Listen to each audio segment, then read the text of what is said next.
Today, good evening everyone. Let's start with a very big smile. Are you all there?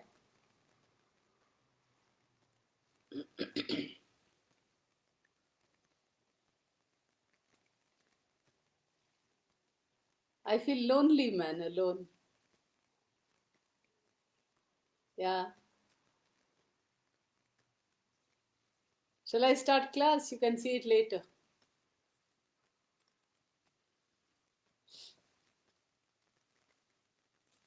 Good evening, everyone.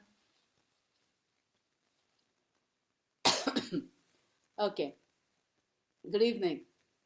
Vicky. Hi, Vicky. Thank you. Thank you, Vicky. Hi, Hadia. Thank you, Vicky. Love the flowers. Merry Christmas to you, all of you. Yeah. Shall I start? Today I'm doing project cost management first. So, by Larma, good evening. Lily, hope you enjoyed your birthday. Good evening. Yeah. Mahesh, good evening. Yeah. Today I'm doing project cost management. As I told you, one of the knowledge areas of project management is project cost management. So let's, in very simple terms, please understand that we have to determine the cost first, how much each element, each phase, each stage costs.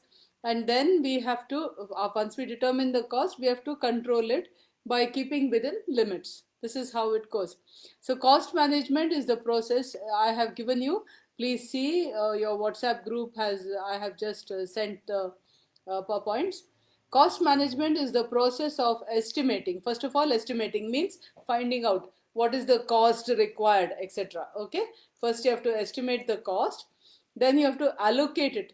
Once you do so much cost for this stage, so much cost for procuring this much money, for labor so much money, so everything we have to tell, allocate it, and then we have to control. Meaning, I have given you so much money, you finish your stuff in within that money. This is what you're supposed to do. This is basically cost management. It allows a business to predict coming expenses in order to reduce the chances of it going over budget. So when you know that this is the budget given to you, and you have to stay within that budget. Projected costs are calculated during the planning phase of a project. All right. During the planning, when you make the project plan, the project costs are calculated, and they must be approved before the work begins. Okay, so people know how much money is there allotted to them that they can use. All right. Otherwise, they may go in for costlier items, or items, cheaper items. It could be. So when you know how much money is given to you to buy a particular item, you know the kind of quality you have to buy naturally. Then, as the project plan is executed, excuse me, expenses are documented as you go on.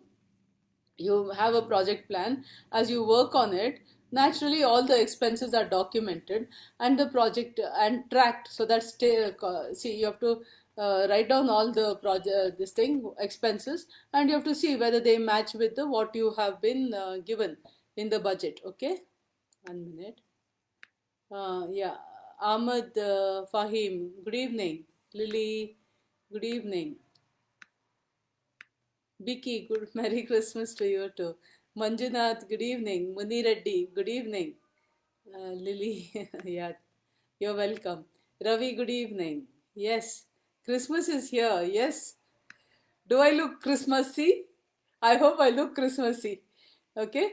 Like Deepavali, we celebrate Festival of Lights. This is the Festival of Lights and Love, sharing of love. I hope we all share love with each other, and we learn to love and respect one another. This is what I want for all my students. Okay, this is a, so Christmassy means a loving festival. Okay, here we are. Yeah. Now, most festivals are meant of light and love and happiness, isn't it? Good evening, Nana. Okay. Now, let's go on. As the project is executed, you have to write down what are the expenses incurred, and you have to see whether the expenses stay within the budget. Whatever you've been allocated, no, you stayed within the budget. Sometimes you yourself may have allocated, say suppose you are given 10 lakh rupees for 10 weeks. So you say 1 lakh in the first week, hardly anything, expenses 50,000. Second week you need maybe 1.5 lakhs. Third week you require maybe just 1 lakh. Fourth week you may require 4 lakhs. And next week you may, like that, you know. So you'll have allocated whatever has been given to you into that period time, because you know in this period we are going to, you have work breakdown structures, so you know when what you're going to do, when you need to purchase, etc. Accordingly you will allocate the money. So suppose you already have spent 6 lakhs and according to budget you have to spend only 5 lakhs, then you have to adjust for the how you are going to manage within the next 10 lakhs. Next 10 weeks, how you are going to manage within that 10 lakhs. But suppose you find that whatever estimated was wrong, then you have to let the project manager know that if it is Teja, good evening, ma. Um, Not only Christmas, Manju, I'm always smiling. I'm smiling when I meet my students, I think. Yeah, you all make me happy. Okay, here we are. As the project plan is executed, expenses are documented and tracked so that things stay within the cost management plan. Once the project is completed, predicted costs versus actual costs are compared, providing benchmarks for future cost management and project budgets. Okay. Now, come to the slide number 3. The cost management process begins in the planning phase. As I have just said, with the project plan, you begin where the costs are approved by executives before being implemented. So, as I told you, you have to, during the planning stage, you have to decide what are the costs. Hassan Hamta, good evening. So you have to decide what are the costs, and your executives or in charge, whoever, stakeholders or management, project manager, project leader, they have to approve it. Once it is approved, only you can actually be cool and spend it. Okay. So when the project is executed, the expenses are monitored, written down, recorded. You can say documented or recorded. It means the same thing, to make sure that they are in alignment with the cost management team. At the close of the project, the actual costs have been collected and documented and then compared to the estimated cost. Whatever cost you determined at the beginning of the project, you have to compare. This actual versus planned comparison is valuable data for predicting future project costs. Usually all the projects have same phases, you know, but each project is different in itself. Now we may be building when we are building the, say we are building the auditorium next to the Canara Bank school, like department, and the ground may be normal. But sometimes the ground is, imagine you're building next year one more auditorium based on the experience of building this one, and you find that the ground has rock.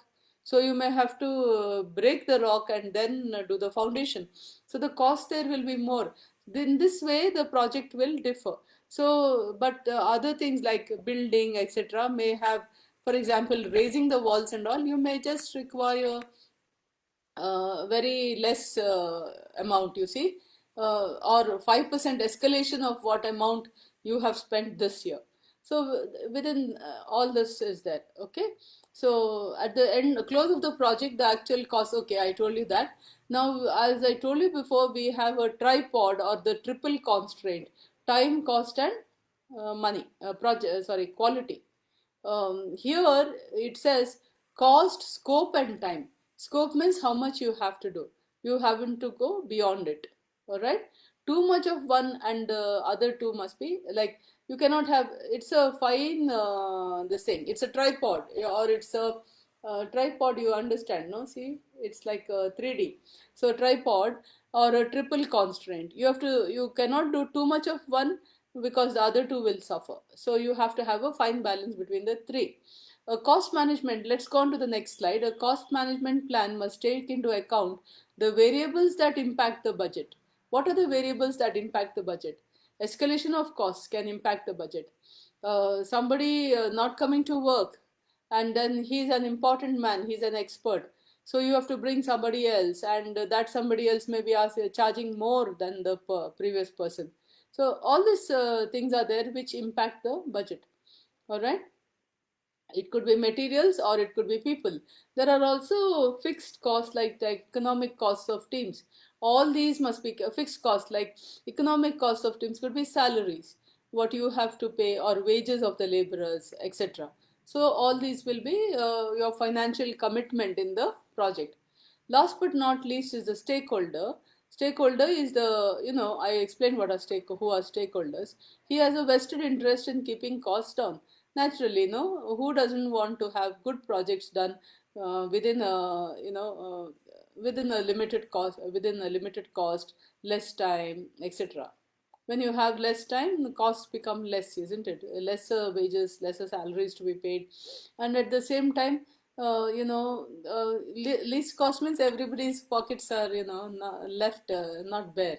So that way, cost overrun is a problem many projects experience, but one that stakeholders are going to be very tolerant of. Like keeping the stakeholder in mind, excuse me, when formulating your cost management plan is important. Keep the stakeholder in the loop. Let, as I told before, it's always we have learned about communication of the right thing to the right person is very, very important.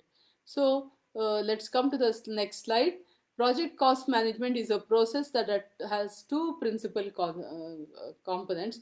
First, you find out what is the cost. Next, do it.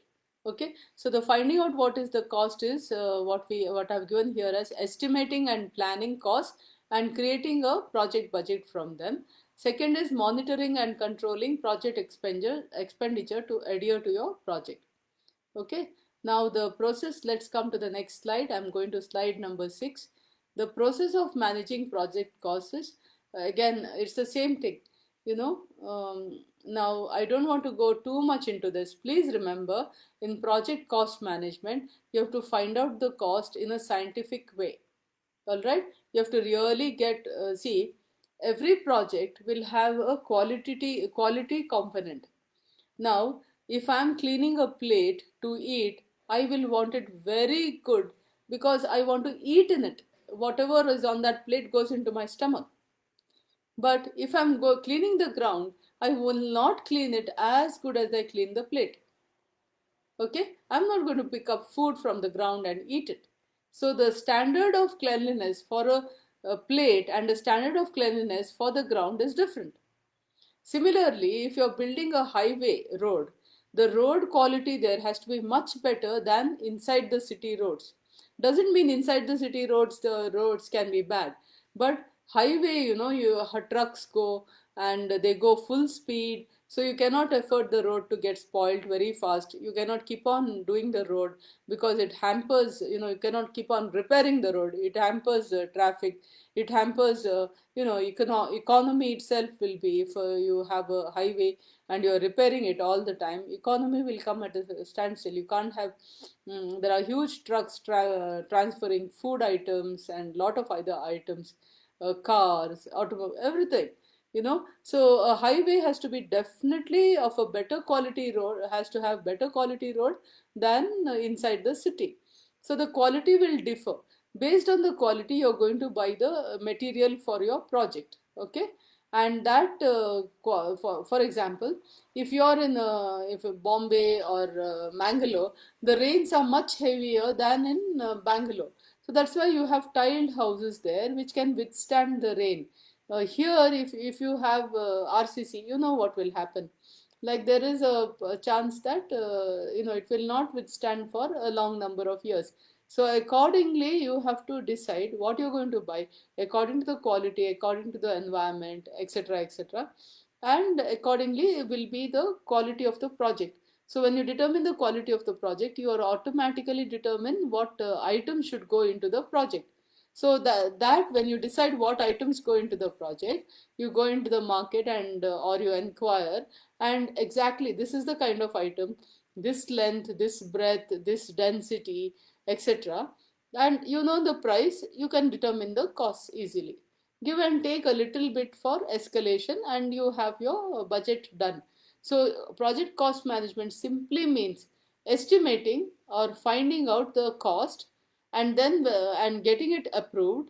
Once the project plan is approved and the project costs are also budget is approved, you start implementing the project.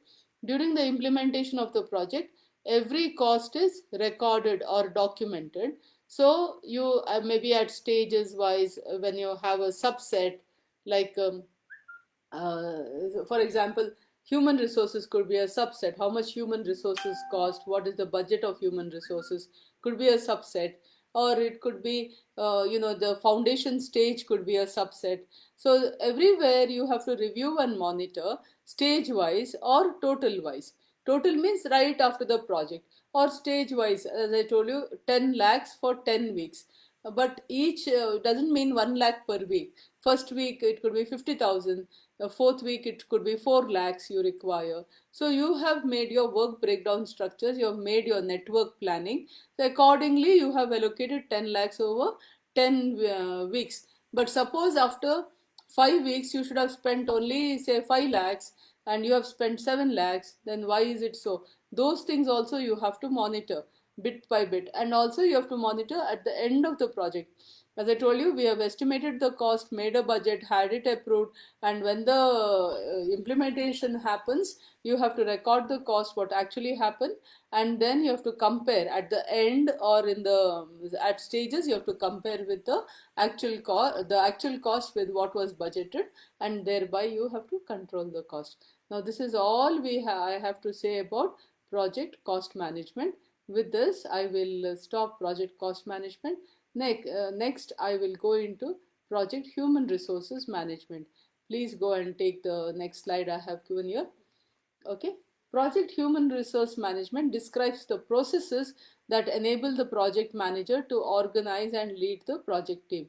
See, please remember, project is a one-time process. It is not that for a project, say I told you the example of building an auditorium next to our department. All the faculties, either see, for example, one of us will be the chairperson of the department. So the chairperson will probably be the project manager. And then they may not require the other professor to be there, except for maybe some expert advice or something like that.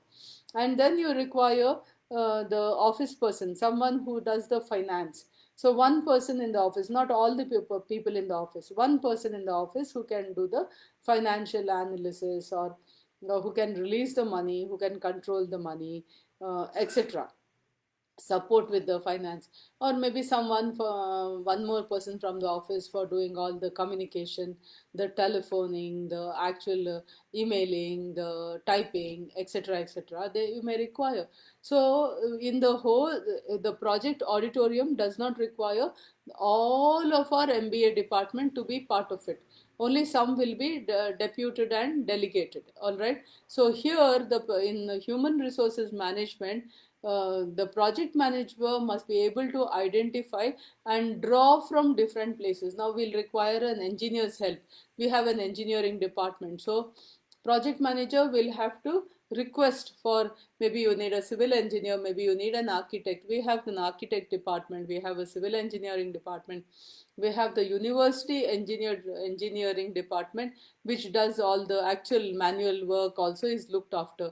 The electric wiring, etc., is looked after. So you need all of them, but you don't require all in that particular office to come and help us. You require one person or two persons. You identify them and you procure them. This is basically the first part of project human resources management. A subset of the project team is the project management team, which is responsible for leadership activities in each of the processes that we are going to talk about now.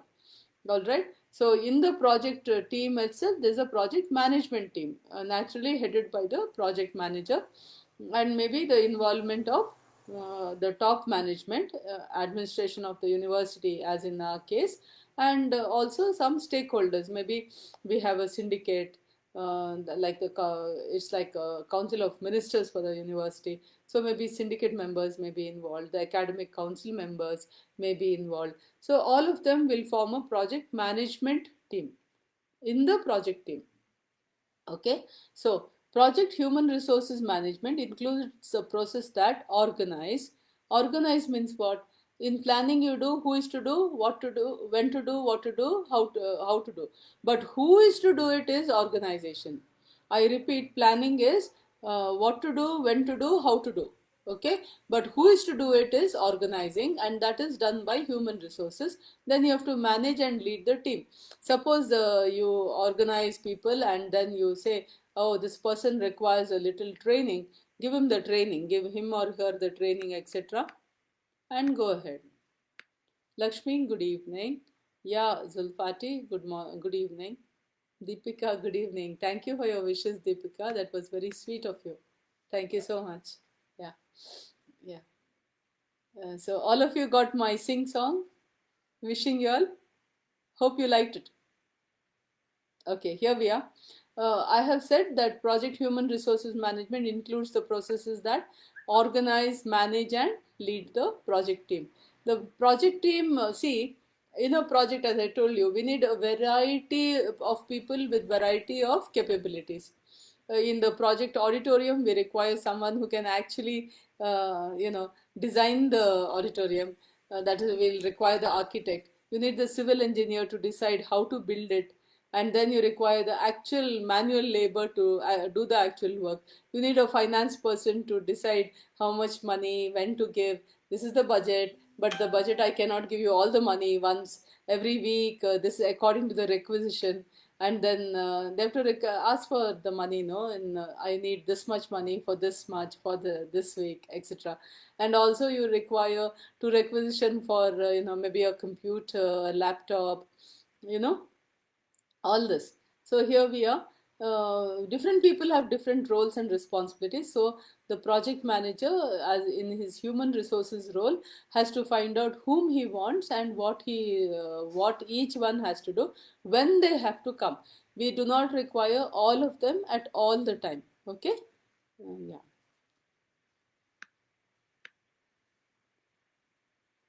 Yeah. Abhishek, good evening. Lily, what is that yes for? I don't know. Okay. Anyway. Yeah. Oh, you loved my sing song, is it? Thanks, Lily. Now I understood what it is for. Yeah. Okay. Hope you're enjoying my class too, not just my sing song. Okay, here we are. Okay. Project team members may be referred to as project staff. Okay, so here we are with grateful acknowledgement to PMBOK Guide 5th edition. So the primary goals of project human resource management are: first, to develop the human resources plan, whom you want, what kind of qualifications or capabilities each one should have, like that. This is the human resources plan. Then acquire the project team. You have to write to the university, for example, for auditorium, and say, I want this person from this department to be part of my team. So project staff assignments, it's called. Third is develop the project team performance. Once you get together, and then this is our team, and this is what we are going to do. This is our target, etc. So you do that, and then you manage the project team. We meet at the end of every week on, say, on a Saturday or a Monday, and we assess, analyze what we have done last week, and is it good enough. We do our introspection. So this is basically human resource management. This knowledge area is composed of the following processes: plan human resource management, acquire the project team, develop the project team, and manage the project team. Now, excuse me, here one important thing you have to remember: there are some things that are environmental factors. All right, environmental factors. Environmental factors, some can be controlled, some cannot be controlled. Can you control when it rains? Yeah. But can you control when you get your money? Up to a point, yes. Because you have requisitioned for the money, it has been sanctioned, etc. That's a controllable factor.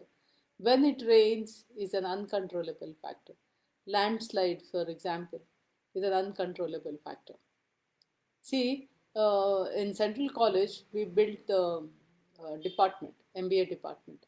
So when the concern, not I was there, that's all. So when we were looking after the building, so when we were digging, the whole ground floor sank. There was a huge, as you know, we have the, see, Kempegowda has built four goodies, four temples. In Bangalore, one you have in Lal Bagh, and one is on the edge of Avenue Road, right opposite Central College. So it is divided because the road has gone, so you have a temple this side, a temple that side. So I believe there was a Kalyani. Kalyani means a water tank that you find outside a temple for purposes that are suited to the temple.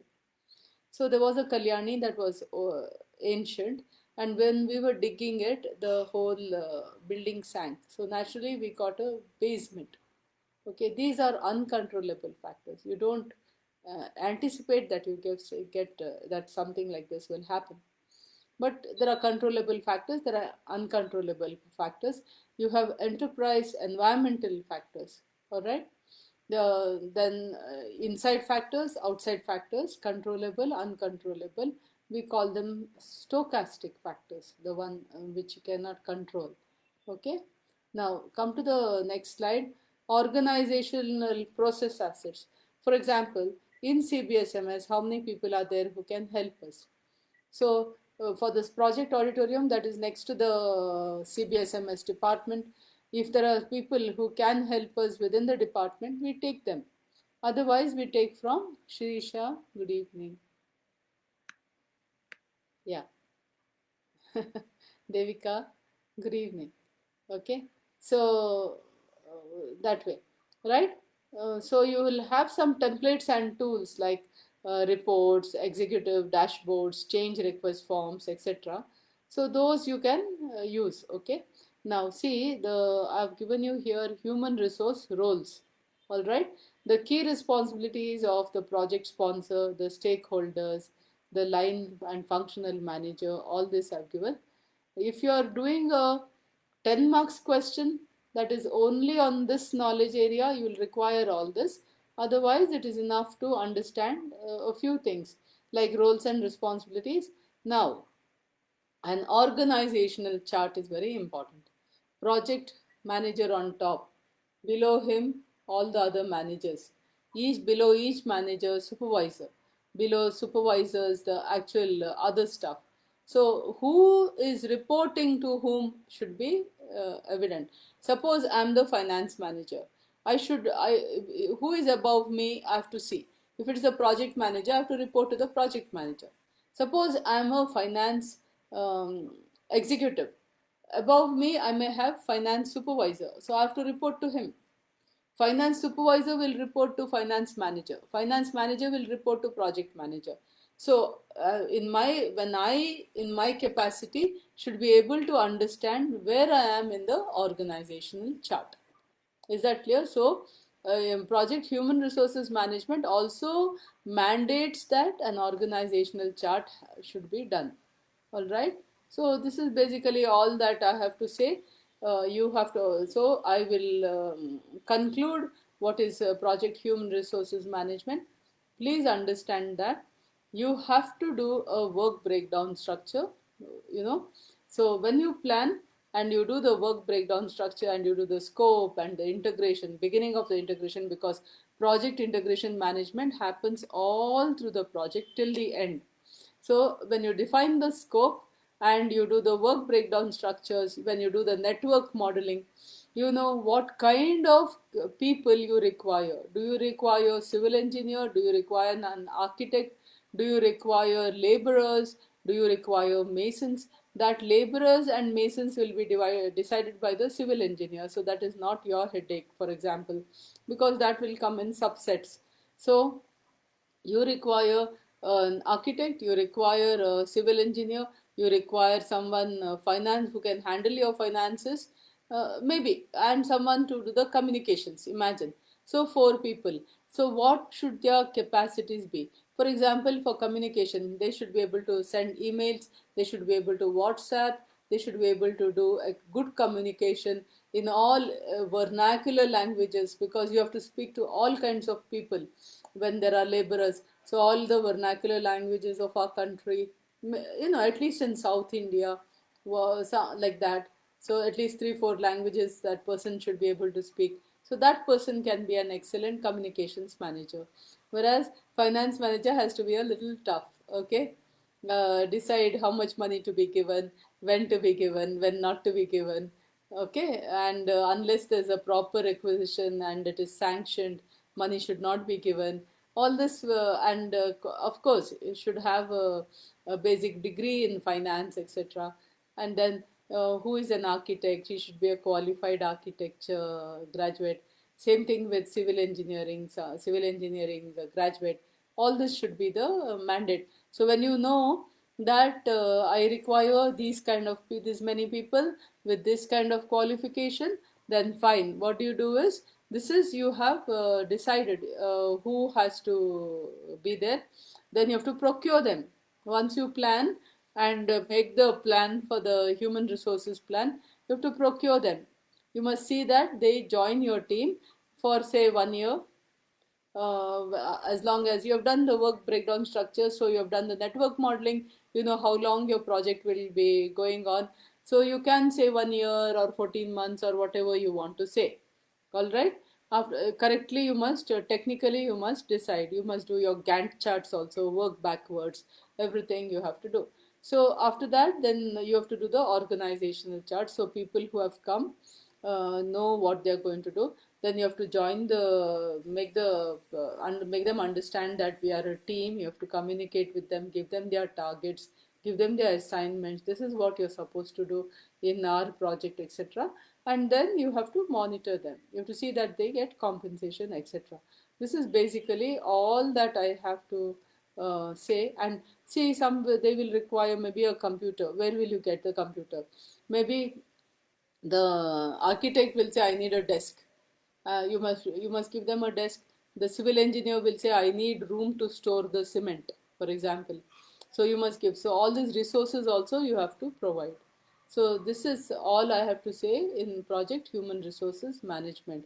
Coming Tuesday is my next class, and I hope to wind up project management. There are small things like communications, the soft part of the 10 knowledge areas like communication. For example, I have already done integration, scope, time, cost, quality, human resources, and whatever is left, I will do on Tuesday. And I hope to wind up the project management. We'll go ahead. I want to tell you on Tuesday, in all probability, when I wind up, I may go ahead and I may say, start talk about where a factory should be located.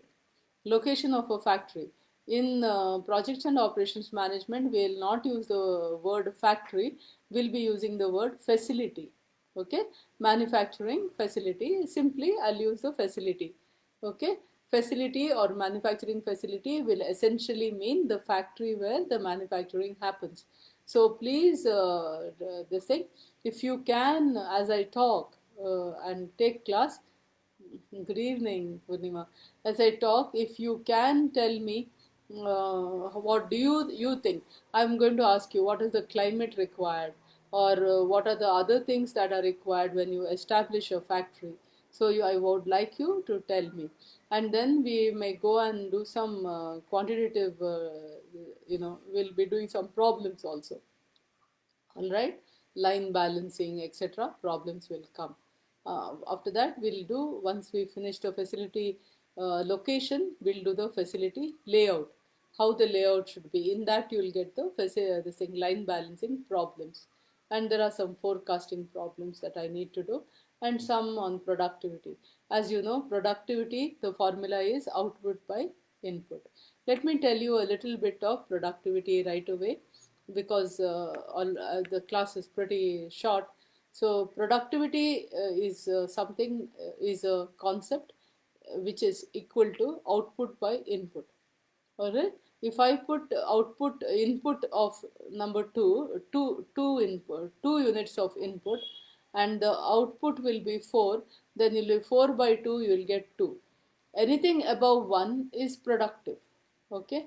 Suppose I put input of 3 and I got an output of 3, 3 by 3 is equal to 1, it is still good. If it is less than 1, the productivity is not so good. So imagine I made, let's say I made these glasses. I made 1000 units of these glasses, and I'm looking for labor productivity only. 1000 units of these glasses at the rate of 1000 rupees, 100 rupees each. 1000 into 100 is 1 lakh. Output is rupees 1 lakh. All right. Input of labor could be, say, 10 laborers at the rate of 100 rupees each. 1000, okay, or 10,000, whatever. So we'll make it 10,000. So 1 lakh by 10,000 is your productivity. Labor, see, I've given some ridiculous numbers, I'm sorry about that. But if you're talking about labor productivity, it is output by labor. Input is labor cost, output is the numerator, denominator is the labor cost.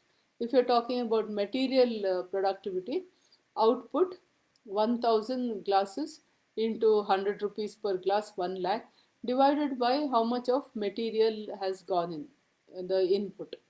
All right, we'll give you the material productivity. Labor productivity, the same way, output divided by labor, or all this. And then one important productivity concept is multi-factor productivity. In that, output divided by what are the factors? Say labor input plus material input plus whatever you have put in, multi-factor. Whatever factors are given in the problem, you have to add and put it as the input. So output by input will give you the multi-factor productivity. In my next class, I will be doing problems in this.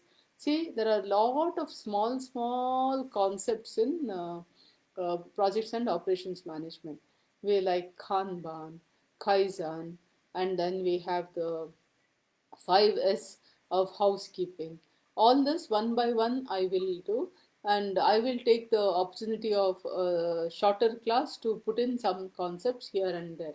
I will expect you to understand and this thing, but everything will be supplemented with a PowerPoint. So if you follow my PowerPoint, here this thing. I can see that the attendance is pretty low today. I am not so happy. All right. Okay, okay. I will say bye today, because I've done two concepts and that is more than sufficient. I cannot take long classes in project management. I want you all want to be able to catch your attention for a long time. So this is enough. We have done about 40 minutes class, 41 minutes class, and that is more than sufficient. Make sure next class onwards, I will be doing some problems. Get your pen and paper ready. And if I don't come to for offline classes to the department, we never know about the status of everything, isn't it? Even if I come to the department and do the class, I will be projecting it like how all the other teachers are doing. We'll be projecting the classes. All right. So you can see it on my classes. I prefer to come on Facebook. It's simpler for me because it automatically records and you can see it anytime. So in all probability, my class will be, if at all I go offline class to the department, my online class you can follow on Facebook itself. Is that clear? Okay then. Merry Christmas once again. Greetings of this season and love and happiness to all of you.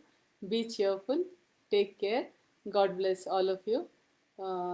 Stay tuned to the next class. Yeah. Bye everyone. Keep smiling as always. Love you all. Bye.